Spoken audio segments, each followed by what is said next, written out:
Γεια σας παιδιά, και σήμερα θα κάνουμε smoothie και ενήλικες μπορούν να το κάνουν και παιδιά, αλλά πάνω από 8 χρονών, γιατί με το blender δεν παίζουμε.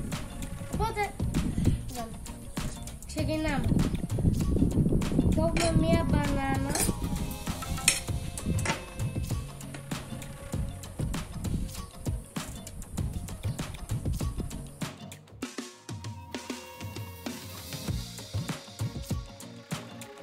Προσθέσουμε ένα ποτήρι γάλα μέσα στο blender.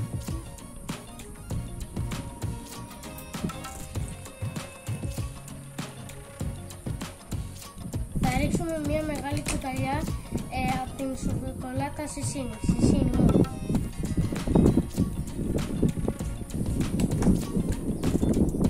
Θα ανακατεύουμε στο blender τα υλικά μας για 1 λεπτό.